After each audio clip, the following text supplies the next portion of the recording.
Hallo mal wieder bei Kavalaban.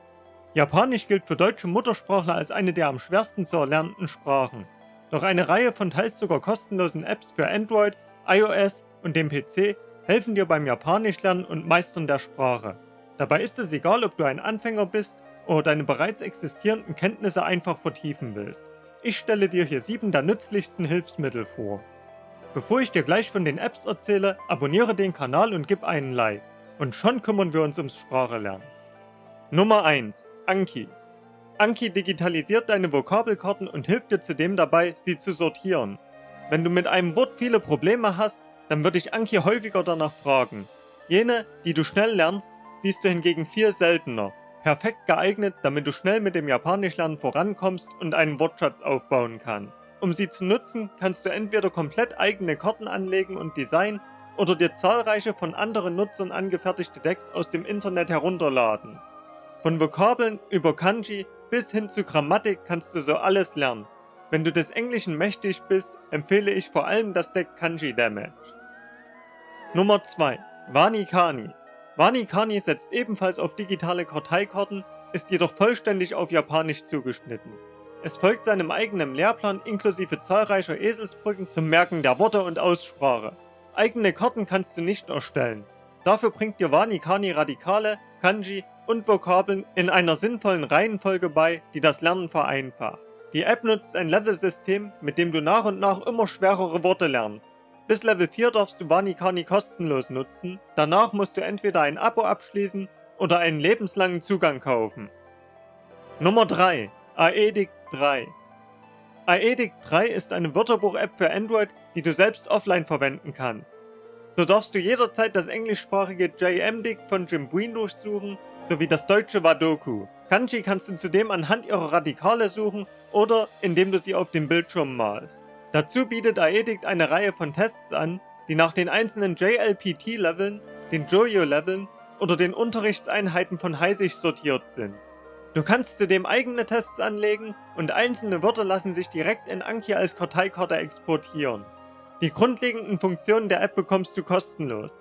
Es gibt jedoch ein zusätzliches Add-on mit einer Texterkennung für Bilder sowie ein kostenpflichtiges Abo, das weitere Funktionen wie eine bessere Erkennung von per Hand gezeichneten Kanji freischaltet. Nummer 4. Akebi. Akebi ist eine komplett kostenlose Alternative zu Aedic 3. Sie zeichnet sich vor allem durch die bereits standardmäßig bessere Erkennung von auf dem Bildschirm gemalten Kanji aus. Zudem kannst du auch hier eigene Tests anlegen und so individuell ausgewählte Kanji und Vokabeln lernen. Akebi kann dir gar sagen, ob deine Strichreihenfolge beim Schreiben korrekt ist. Die App ist zu großen Teilen Englisch, allerdings macht die deutsche Übersetzung Fortschritte.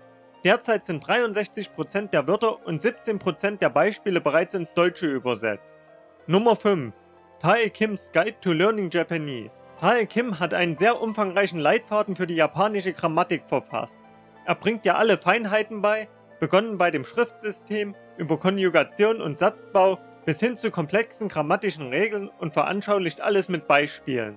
Den Guide kannst du im Browser auf dem PC nutzen. Für Android- und iOS-Geräte gibt es jedoch auch eine hilfreiche und kostenlose App mit einer Suchfunktion und der Möglichkeit, besonders wichtige Artikel als Lesezeichen zu speichern. Nummer 6. HelloTalk. HelloTalk ist eine Tandem-App für all jene, die bereits einige Japanischkenntnisse erlangt haben. Hier findest du Muttersprachler, mit denen du dich austauschen kannst. Es zeichnet sich vor allem durch Korrekturfunktionen innerhalb des Chats aus. Außerdem ist es möglich, öffentlich einsehbare Blog-Einträge zu verfassen. Während die App mit ihren wichtigsten Grundfunktionen kostenlos ist, gibt es ein kostenpflichtiges Abo mit einer Reihe von Zusatzfunktionen wie Unterrichtseinheiten in Text und Ton. Nummer 7. Lang8 und HiNative. Bei Lang8 handelt es sich um einen Sprachblock, der darauf abzielt, dass du einfach Beiträge auf Japanisch verfasst und Muttersprachler diese darauf lesen sowie korrigieren. Somit kannst du anhand deiner Fehler lernen und dich immer weiter verbessern. Auch Lang8 bietet eine optionale Abo-Funktion mit Vorteilen wie zum Beispiel der Möglichkeit, Bilder hochzuladen. Neben dem nur im Browser verfügbaren Lang8 gibt es noch eine Tochter-App namens HiNative, die du auf deinem Smartphone installieren kannst. Sie konzentriert sich jedoch weniger auf längere Blog-Einträge, sondern nur auf das schnelle Beantworten von Fragen durch Muttersprachler. Das waren die 7 nützlichsten Apps, mit denen du Japanisch lernen kannst. Wenn du dich für die Kultur des Landes selbst interessierst, Dann schau doch eines meiner anderen Videos an, die jetzt gerade eingeblendet werden.